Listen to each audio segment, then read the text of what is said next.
Patriotic Front to UPND. That peaceful record is our pride as a nation and a true sign of the fact that democracy in Zambia is beginning to mature. But that legacy is now in danger. The capture of our institutions is the clearest evidence that democracy itself is under siege. When the referees were the judges of one side, when Parliament becomes an echo chamber, when judges bend under pressure, when police uniforms are handed to party cadres, multi-party democracy is reduced to theater. We cannot and we will not accept that future. This I want to say to Madam Mwangala Zanomis. The ECZ is the referee of our elections, yet it is now led by a chairperson whose past ties to the ruling party have destroyed public confidence. And if she had the conscience, she would have resigned. The evidence of partisanship and visible symbols of UPND loyalists cast a permanent shadow in elections. Perception is not a footnote. It is the heart of legitimacy. A biased referee is a death sentence to our democracy. The Patriotic Front demands reforms, and those reforms must be undertaken now.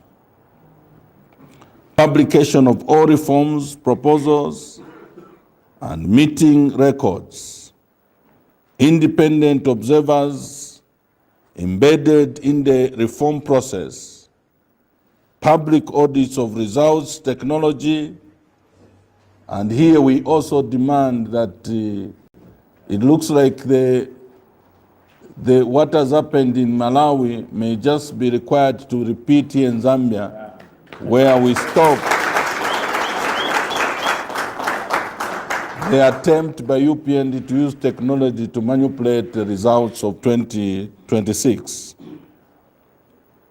We need manual tabulation of results, signed by all stakeholders, and real-time publication of polling station results, stack where everybody can see, and also equal media access for every party,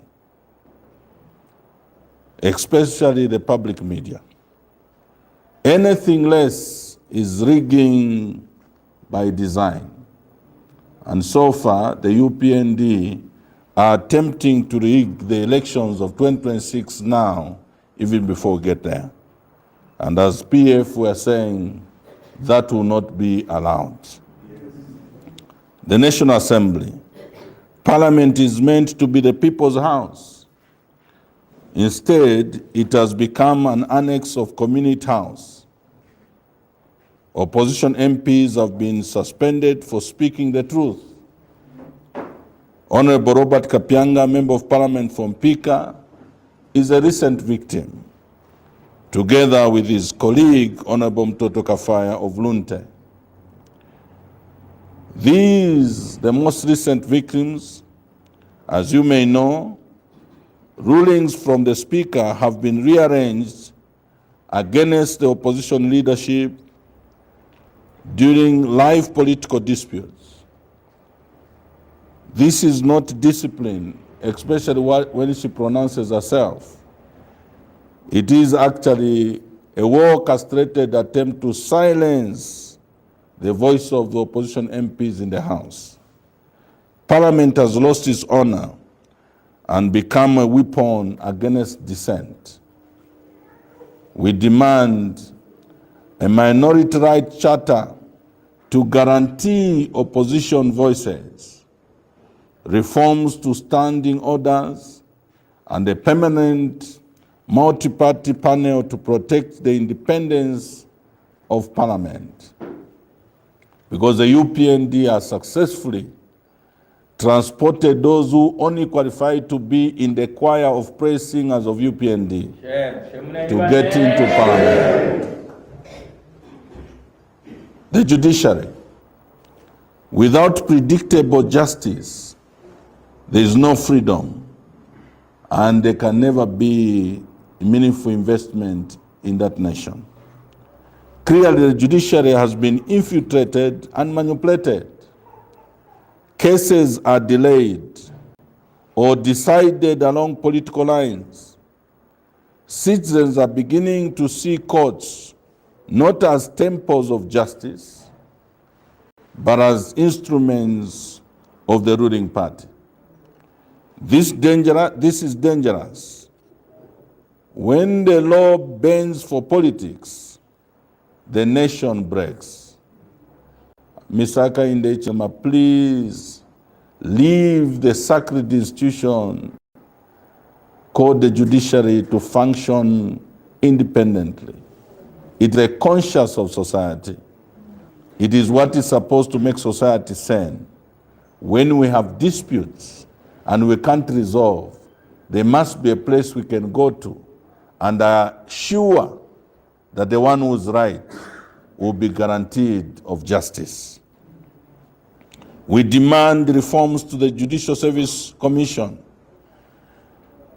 reinforcing budgets for the courts, transparent judicial discipline, not this kangaroo judicial complaints authority run by UPND members, which has now become the slaughterhouse for the professional careers of those who choose to adhere to ethics, integrity in the judiciary. And we need to fast-track election cases and cases that are in public interest.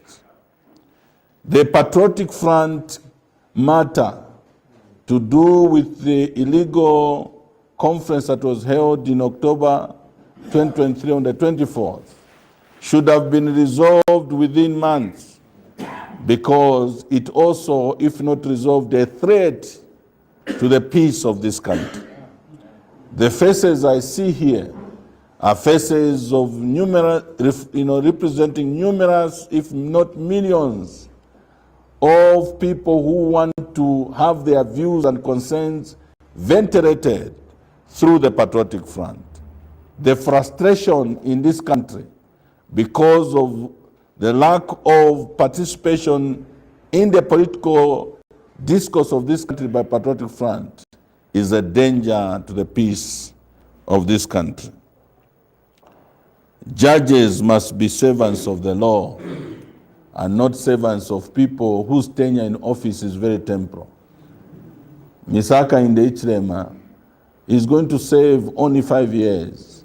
Yes. And in these 5 years,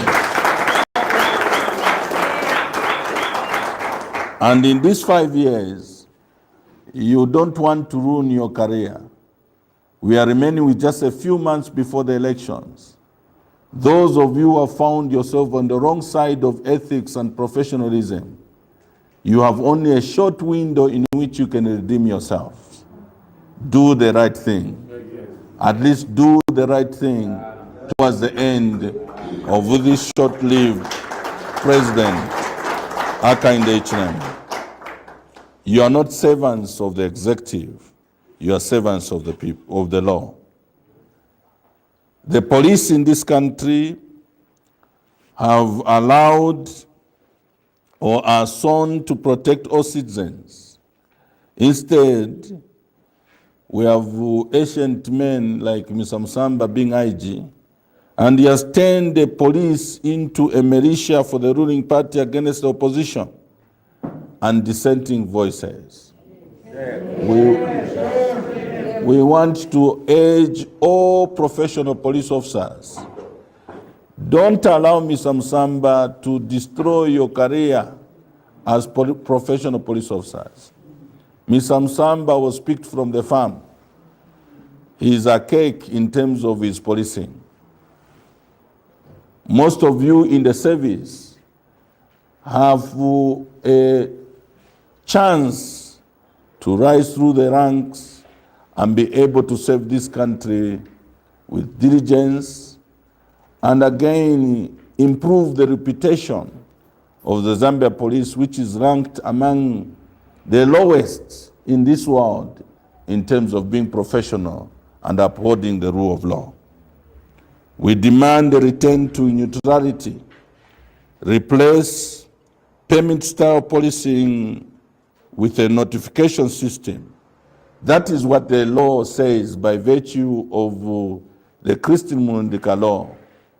We no longer require to seek for permit from the police for us to assemble. We just need to notify the police. And the police only needs to provide, some few police officers, to work with our own marshals to make sure that we adhere to public order. Zambians are peaceful unless provoked. And now we are provoking the Zambian people by the conduct of the police.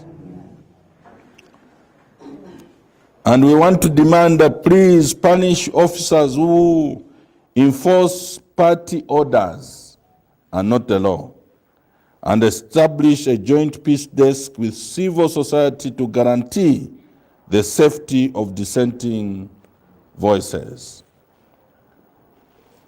Yesterday, the Central Committee met, besieged with the above issues that I have spoken about. The Central Committee of the biggest opposition political party, and this I must emphasize, they are people who have imaginary daydreaming thoughts of thinking that PF is dead. PF is alive. PF is the biggest political party.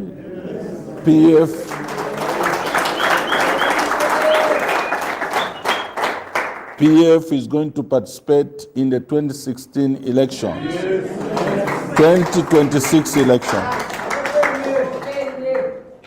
PF will participate in the 2026 elections.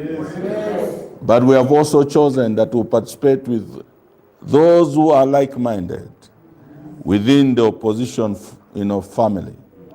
Those who believe that UPND and Misaka Ndechilema is inimical to the interest of this country, we will cooperate, collaborate with them, work with them until we achieve the aspirations of the Zambian people. We met yesterday, the 20th of September 2025, here at Secretariat. And among the resolutions,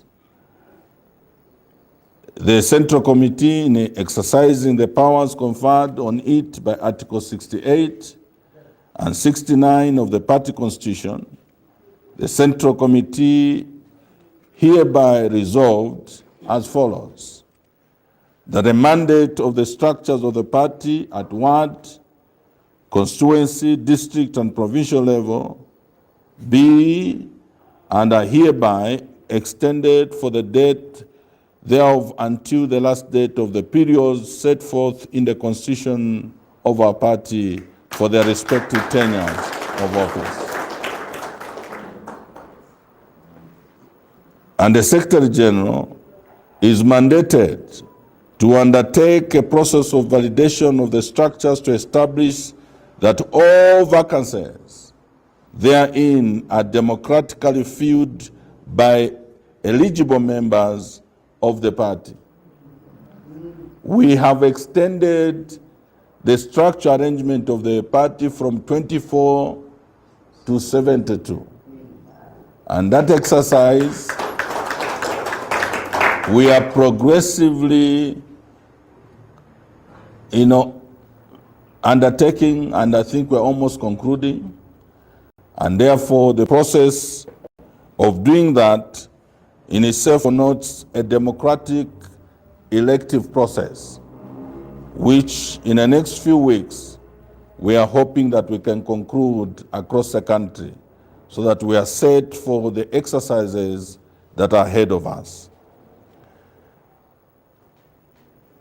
We also resolved that the family of our beloved sixth Republican president, the late, to be updated on the stages in the preparation of the General Conference in view of the electoral calendar that the ECZ has announced. And that a committee to be set up to spearhead the preparation for the General Conference, which will be held soon as possible, but before the end of the year. So I must emphasize, we are not going to delay the holding of the conference because we have work to do after the conference as we focus on 2026. The Central Committee also ratified the appointment to Central Committee of one Honorable Emmanuel Tembo, fellow Member of Parliament, who was also appointed Deputy National Youth Chairman, to Mr. Celestine Mkandila, who is also Deputy National Youth Chairperson. 3, Ms. Namakau Srumesi, who is also Deputy National Youth Chairperson. 4, Honorable Grefford Monde, who has also been appointed Chairman for Mobilization. 5, Honorable Stephen Chungu, who was Member of Parliament for Rwansha. He has been appointed Chairman for Security. And I must emphasize, there are people who want to suggest that since he had stood as an independent Member of Parliament in 2021, they are in doubt whether he was readmitted. I must clarify that he has been, just after 2021 elections, a year later, he came back to the family, and President Edgar Chakalungu was gracious to receive him and instructed the leadership that he be readmitted in the party. 6, Honorable Malozo Sichone, who was Member of Parliament for Isoka, has been appointed Chairman from Chinga Province. The following were also appointed to portfolios. They are already members of Central Committee. That is Honorable Davis Chisopa, MP from Kushi South, as Deputy Chairman for Security. Mr. Danny Yenga, MCC, he has also been appointed Vice Chairman for Mobilization.